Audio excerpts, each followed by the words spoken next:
Hello friends, how are you? I think you will be fine, healthy, happy and prosperous.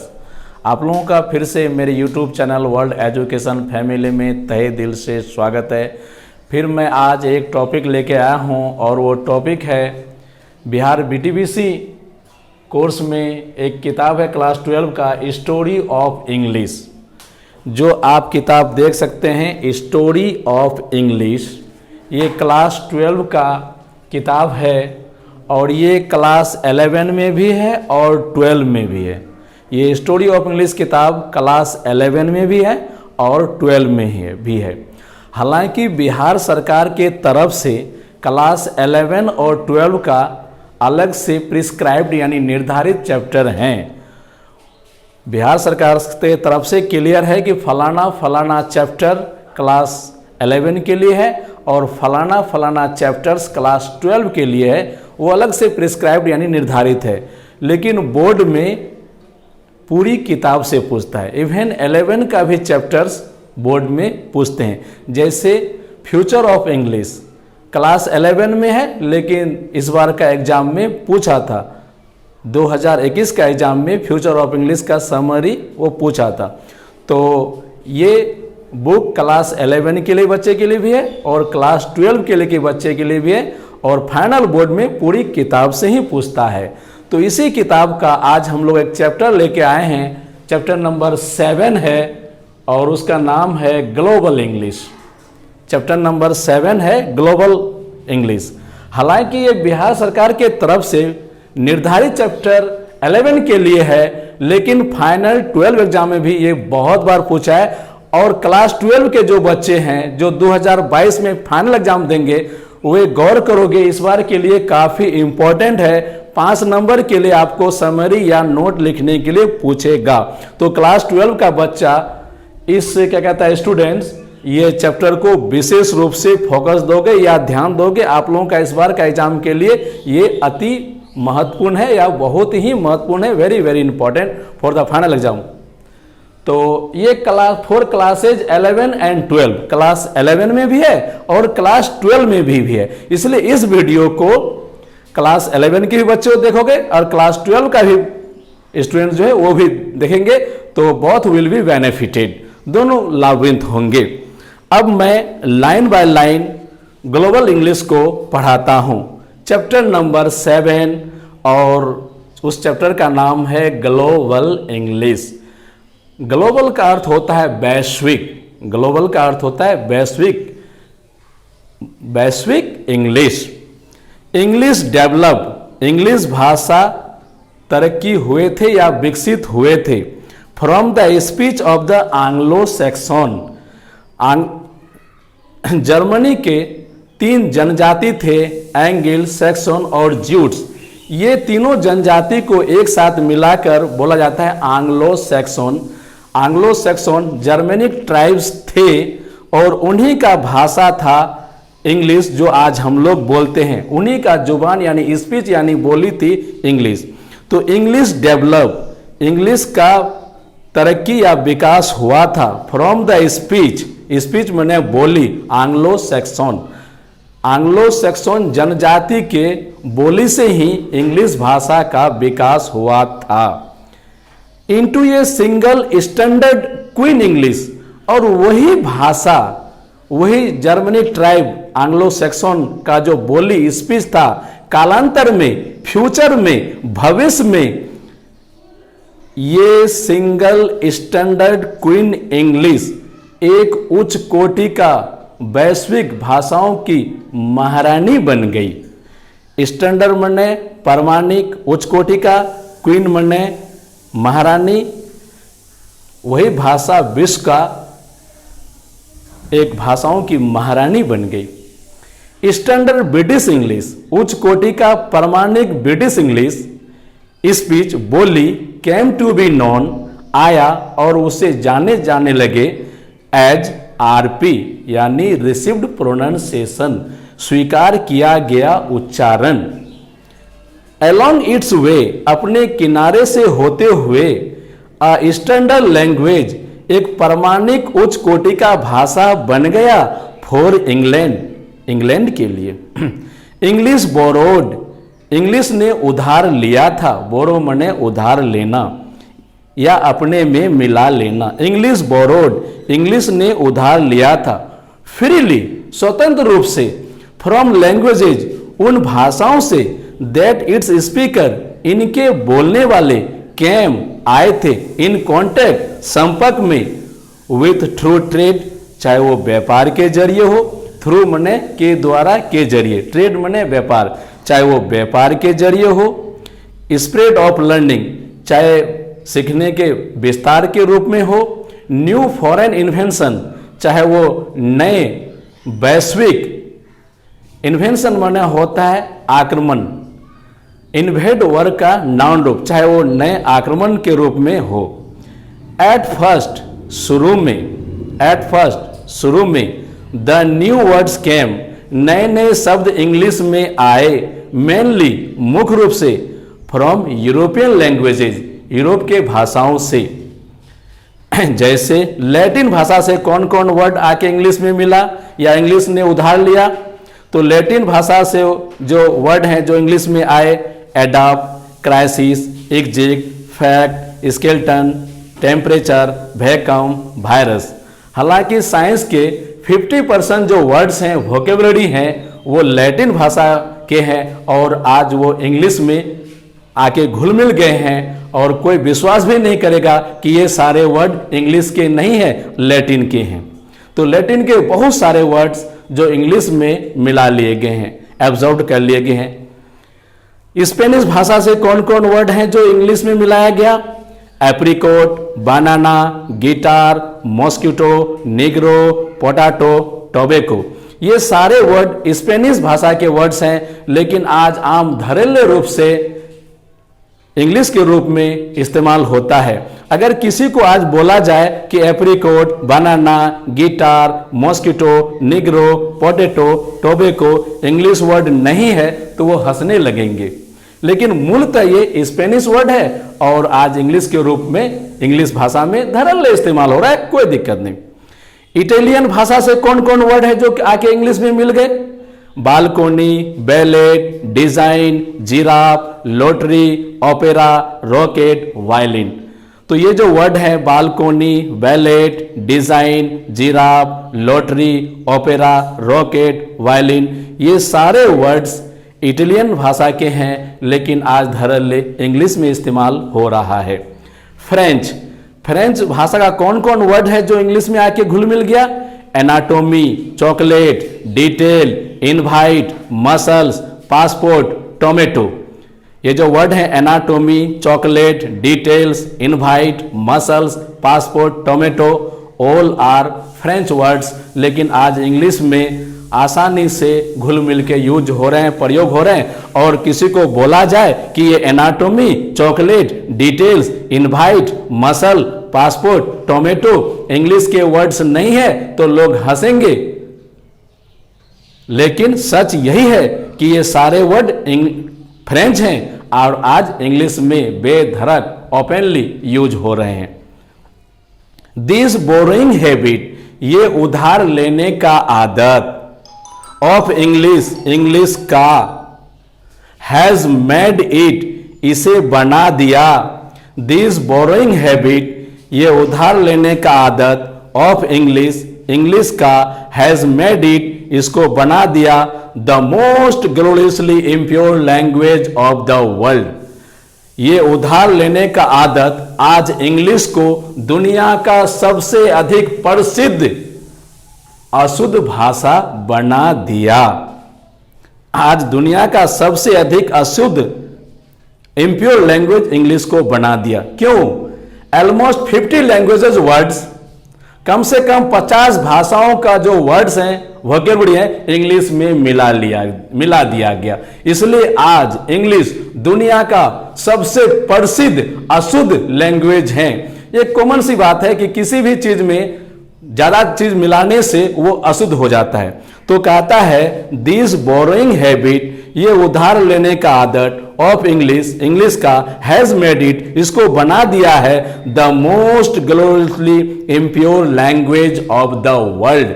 ये English में उधार लेने का आदत या दूसरे भाषाओं से लाकर इंग्लिश में जोड़ने का जो ये आदत था, मिलाने का जो आदत था, आज इंग्लिश को दुनिया का सबसे अधिक प्रसिद्ध अशुद्ध लैंग्वेज बना दिया। बाय द 18th सेंचुरी, 18वीं शताब्दी तक, बाय का माने यहां तक होगा, बाय द 18th सेंचुरी, 18वीं शताब्दी तक, इंग्लैंड हैड बिकम ये वेरी पावरफुल नेशन, इंग्लैंड एक बहुत ही ताकतवर देश बन गया था। कहता है बाय द 18th सेंचुरी, 18वीं शताब्दी तक, England had become a very powerful nation, England एक बहुत ही शक्तिशाली देश बन गया था। इट वॉज सेड, कहा जाता था, that the sun never sets, सूरज कभी नहीं डूबता था, इन द ब्रिटिश एम्पायर, अंग्रेजों के साम्राज्य में। नेवर मने कभी नहीं, सेट मने डूबना, एम्पायर मने साम्राज्य। कहा जाता था कि अंग्रेजों के साम्राज्य में सूरज कभी नहीं डूबता था। क्यों भाई? क्या वो सूरज को क्या कहता, पकड़ के रख देते थे? नहीं, because more than half of the world, क्योंकि आधा से अधिक दुनिया में, from Australia through Asia and Africa to parts of America, both are under the British rule. ये सभी के सभी पूरा देश अंग्रेजों के अधीन थे। और हम लोग एक बात जानते हैं कि पूरे गोलार्ध में जो है, एक तरफ दिन रहता है तो दूसरे तरफ रात रहता है, और अंग्रेजों का पूरे गोलार्ध में यानी पूरे विश्व में शासन था। तो उनका जो साम्राज्य पूरे विश्व में फैला हुआ था, तो एक गोलार्ध में एक तरफ उनका हमेशा दिन रहता था तो दूसरी तरफ रात, फिर इधर दिन हुआ तो उधर रात हुआ तो इधर दिन। दैट मीन्स अंग्रेजों के साम्राज्य में द सन नेवर सेट्स, सूरज कभी डूबता नहीं था। क्यों नहीं डूबता था?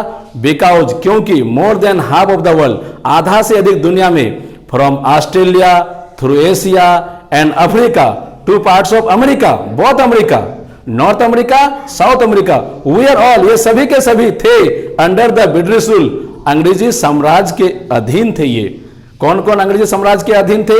Australia, Asia, Africa and America, बहुत America, North America, South America, we are all, ये सभी के सभी we are under the British rule, अंग्रेजों के अधीन थे। As the British empire grew, जैसे जैसे अंग्रेजों का साम्राज्य बढ़ता गया, एम्पायर मने साम्राज्य, ये ग्रो का V2, तो कहता है as the British empire grew, जैसे जैसे अंग्रेजों का साम्राज्य बढ़ता गया, so did the language English, उसके साथ साथ उनका इंग्लिश भी बढ़ता गया। जहां अंग्रेज गए उनके साथ साथ उनका भाषा अंग्रेजी भी गया। इट एब्जॉर्ब्ड, उन्होंने आत्मसात कर लिया, मिला लिया, ले लिया, ग्रहण कर लिया। एब्जॉर्ब मने मिला लिया, आत्मसात कर लिया। किसको? Words and phrases, way word और फ्रेज, फ्रॉम द लैंग्वेज, उन भाषाओं का, ऑफ ऑल कंट्रीज, उन तमाम देशों का, दैट वेयर कोलोनाइज, जिनको उपनिवेश बनाया गया था, बाय द ब्रिटिश, अंग्रेजों के द्वारा। अंग्रेजों के द्वारा जिन जिन देशों को अपना उपनिवेश बनाया गया था यानी कॉलोनी बनाया गया था, वे तमाम देश के जो अपना लोकल लैंग्वेज थे और उस लोकल लैंग्वेज का जो वर्ड्स और फ्रेज था, वे सभी को इंग्लिश ने एब्जॉर्ब कर लिया, यानी इंग्लिश ने अपने में मिला लिया, आत्मसात कर लिया। तो इट एब्जॉर्ब्ड, यहां इट प्रोनाउन का प्रयोग इंग्लिश लैंग्वेज के लिए किया गया है। इट एब्जॉर्ब्ड, इन्होंने मिला लिया, आत्मसात कर लिया, यानी इंग्लिश ने मिला लिया, आत्मसात कर लिया। वर्ड्स एंड फ्रेजेज, उन तमाम भाषाओं का वर्ड्स या phrase, from the language of all countries, उन तमाम देशों का, दैट वेयर कोलोनाइज्ड, जिनको उपनिवेश बनाया गया था। कोलोनाइज माने उपनिवेश बनाया गया था, किसके द्वारा? बाय द ब्रिटिश, अंग्रेजों के द्वारा। अब हम लोग यहां देखते हैं फिगर में द वेल ऑफ इंग्लिश, कहता है दुनिया के हर, यहां दिखाया गया कि दुनिया के हर दिशा से जो वर्ड्स हैं हर भाषा का, वो पोरिंग हो रहा है। द वेल ऑफ इंग्लिश, पोर मतलब होता है POUR, पोर मने होता है ऐसे उड़ेल के डालना, जैसे पोरिंग द मिल्क। तो दुनिया के हर दिशाओं से हर भाषा का वर्ड्स इंग्लिश के कुआं में पोरिंग यानी उड़लने लगा, यानी उसका झड़ी लग गया, और giving English more and more global shape, और इंग्लिश को ज्यादा से ज्यादा वैश्विक आकृति देना शुरू कर दिया। तो अफ्रीकन भाषा से इंग्लिश में आके मिला ट्रैक, डच भाषा से मिला क्रूसो केस, तुर्किश भाषा से मिला कॉफी फेज, हिंदी से मिला गुरु ठग, स्वाली भाषा से मिला सफारी, मलय भाषा से कुछ वर्ड मिले, पर्शियन भाषा से मिला बाजार, कारवां, किस्मत, सोफा, अरेबिक भाषा से मिला हराम, सुल्तान, हसीस, अलजेब्रा। इस तरह से दुनिया के जितने भी भाषाएं हैं, हर भाषा का जो वर्ड्स है, फ्रेज है, वो आके इंग्लिश के कुआं में गिरने लगे, pouring into the well of English. Almost 50 languages, कम से कम 50 भाषाओं का जो वर्ड्स और फ्रेज है, इंग्लिश ने एब्जॉर्ब कर लिया और अपने में आत्मसात यानी मिला लिया, और वो सारे वर्ड आज कॉमन रूप से इंग्लिश के रूप में इस्तेमाल होते हैं। वर्ड्स बिगेन पोरिंग, शब्द उड़ने लगे या झरी लगने लगा, इनटू द इंग्लिश लैंग्वेज में, फ्रॉम ऑल डायरेक्शन, दुनिया के हर दिशाओं से। दुनिया के हर दिशाओं में जितने अलग अलग देश की अलग अलग भाषाएं थी, उन भाषाओं का दो वर्ड्स और फ्रेज था, pouring into the well of English, English के कुआं में आके गिरने लगे, उड़ने लगे या झरने लगे। फ्रॉम द ऑल डायरेक्शन, चारों दिशाओं से दुनिया का, एंड गिविंग इट, और उसको देता गया ये more and more global shape, ज्यादा से ज्यादा वैश्विक आकृति। So today English is a global language, इसलिए आज इंग्लिश एक वैश्विक भाषा है, और वही चैप्टर आज हम लोग पढ़ रहे हैं, जिस चैप्टर का नाम है ग्लोबल इंग्लिश।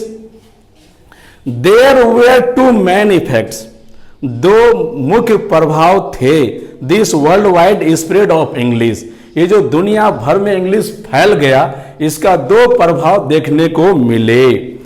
पहला, new national varieties of English, नए नए प्रकार का वेराइटी का इंग्लिश का जन्म हुआ, लाइक जैसा कि American English, Australian English, Canadian English, etc came into being, अपने अस्तित्व में नए नए प्रकार के इंग्लिश आए। न्यू इंग्लिशेज, नए इंग्लिश, नया वेराइटीज ऑफ इंग्लिश डेवलप हुआ, तरक्की हुए, विकसित हुए, इन कंट्रीज, उन देशों में, वेयर इंग्लिश वाज नो ये मदर टंग, उन देशों में भी नए नए प्रकार का क्या कहता है इंग्लिश का उदय हुआ, डेवलप हुआ, विकसित हुआ, उन देशों में जहां पे इंग्लिश मदर टंग यानी मातृभाषा के रूप में नहीं थे। इजी एग्जाम्पल के तौर पर Indian English, Nigerian English, African English, etc. New national varieties of English, ये नए नए नेशनल वेराइटीज ऑफ इंग्लिश का जो जन्म हुआ।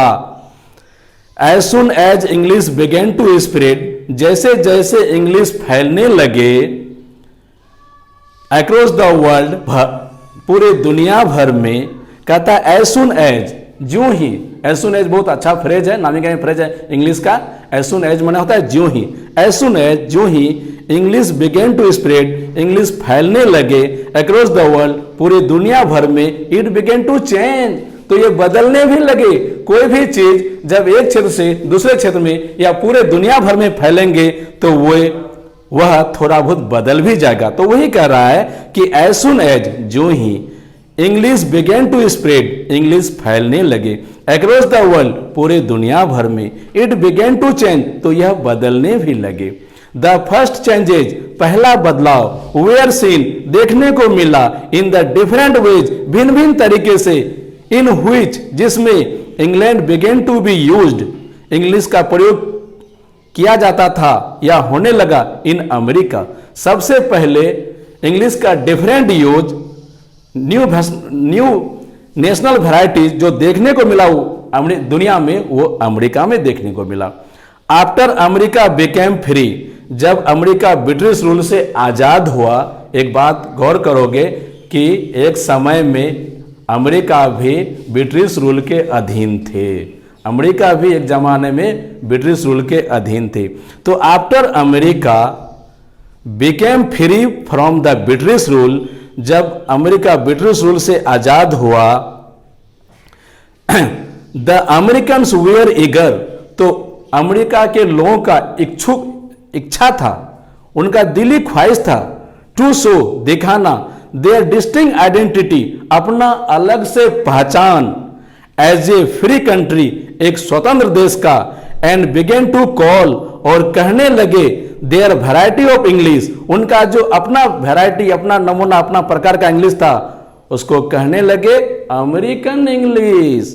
तो जब अमेरिका ब्रिटिश रूल से आजाद हुए तो वे, उनका इच्छा था, दिली इच्छा था कि एक स्वतंत्र देश के रूप में हमारा चाहे कॉन्स्टिट्यूशन हो, संविधान हो, चाहे शासन प्रणाली हो या हमारा लैंग्वेज हो, वो इंग्लैंड से अलग हो, हमारा अपना हो। इसलिए उन लोगों ने अपना अलग से इंग्लिश बनाया, जिसको आज पूरे वर्ल्ड लेवल में जाने जाते हैं American English.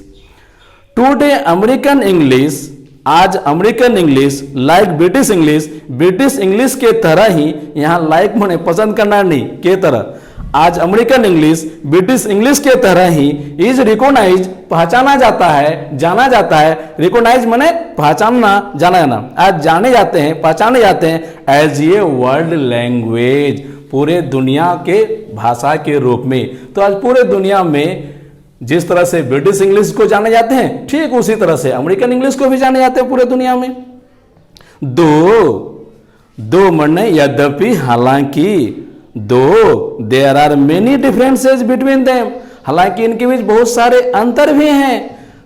There are many differences between British English and American English. Some of this differences, कुछ जो अंतर हैं, आर शोन, दिखाया गया है, बिलो, नीचे। किताब में कुछ अंतर दिखाए हैं, एक तरफ ब्रिटिश इंग्लिश का कॉलम है, दूसरे तरफ अमेरिकन इंग्लिश का कॉलम है। तो हम लोग देखते हैं British English, American English, words में क्या अंतर है। ब्रिटिश इंग्लिश में नीचे वाले फ्लोर को कहते हैं ग्राउंड फ्लोर, और अमेरिकन इंग्लिश में नीचे वाले फ्लोर को कहते हैं फर्स्ट फ्लोर। और जो कूड़ा कचरा है, कूड़ा कचरा को ब्रिटिश इंग्लिश में रबिश कहते हैं, और वही कूड़ा कचरा को अमेरिकन इंग्लिश में गार्बेज कहते हैं। ब्रिटिश इंग्लिश में पेट्रोल कहते हैं, तो अमेरिकन इंग्लिश में पेट्रोल को गैस कहते हैं। ब्रिटिश इंग्लिश में ट्रोजर कहते हैं, तो उसी ट्रोजर को क्या कहता है कि अमेरिकन इंग्लिश में पैंट्स कहते हैं। तो फर्स्ट डिफरेंट इन वर्ड्स। अब सेकंड डिफरेंट ग्रामर में, ब्रिटिश इंग्लिश का जो ग्रामर है और अमेरिकन का इंग्लिश का जो ग्रामर है, उसमें भी डिफरेंसेस हैं, अंतर हैं।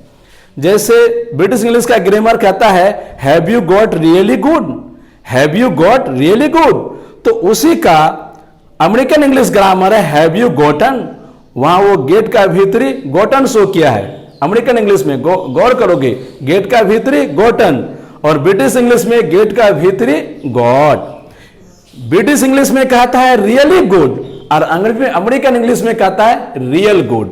जो क्लास 12 के बच्चे हैं, गौर करोगे ये क्वेश्चन आपका एग्जाम में भी बहुत पूछता है, difference between American English and British English. उसके बाद कहता है 6:45 बजा है, 6:45 बजा है, तो उसका ट्रांसलेशन हो जाएगा ब्रिटिश इंग्लिश में इट इज 6:45, इट इज 6:45, वहां टू प्रीपोजिशन लगा, तो इसी सेंटेंस में अमेरिकन इंग्लिश कहता है इट इज 7:15, टू के जगह अमेरिकन इंग्लिश में ऑफ प्रीपोजिशन का प्रयोग किया। अब हम लोग आते हैं स्पेलिंग में। स्पेलिंग में भी ब्रिटिश इंग्लिश और अमेरिकन इंग्लिश में बहुत सारे अंतर हैं। जैसे चेक, CHEQUE, उसी का अमेरिकन इंग्लिश में स्पेलिंग है CHECK। Defence, DEFENCE, British English, और डिफेंस DEFENSE वो हो गया American English. Colour, COLOUR, colour, ये हो गया ब्रिटिश इंग्लिश का स्पेलिंग, और COLOR ये हो गया अमेरिकन इंग्लिश का स्पेलिंग। हालांकि और बहुत सारे अंतर है, जो तुम्हें दो चार और बोलता हूं। CENTRE, सेंटर, ब्रिटिश इंग्लिश का स्पेलिंग, और CENTER अमेरिकन इंग्लिश का स्पेलिंग। उसी तरह से ISE वर्ब बनाने के लिए जो इस्तेमाल होता है ब्रिटिश इंग्लिश में, और IZE वर्ब बनाने के लिए इस्तेमाल होता है अमेरिकन इंग्लिश में। यहां तो 3 अंतर दिए हैं ब्रिटिश इंग्लिश और अमेरिकन इंग्लिश में, वर्ड्स में, ग्रामर में, स्पेलिंग में। लेकिन ब्रिटिश इंग्लिश और अमेरिकन इंग्लिश में प्रोनाउंसिएशन में भी काफी अंतर है, जो यहां नहीं दिया है, जो मैं थोड़ा बहुत आपके साथ चर्चा करता हूं। ये इंग्लिश का जो वॉवेल लेटर ए है, अमेरिकन इंग्लिश में उसका उच्चारण है ए, और उसी का ब्रिटिश इंग्लिश में उसका उच्चारण है ए, और अमेरिकन इंग्लिश में उसका उच्चारण है अ और आ। इसलिए ब्रिटिश इंग्लिश में एड्रेस, ब्रिटिश इंग्लिश में गौर करोगे एड्रेस, और अमेरिकन इंग्लिश में एड्रेस।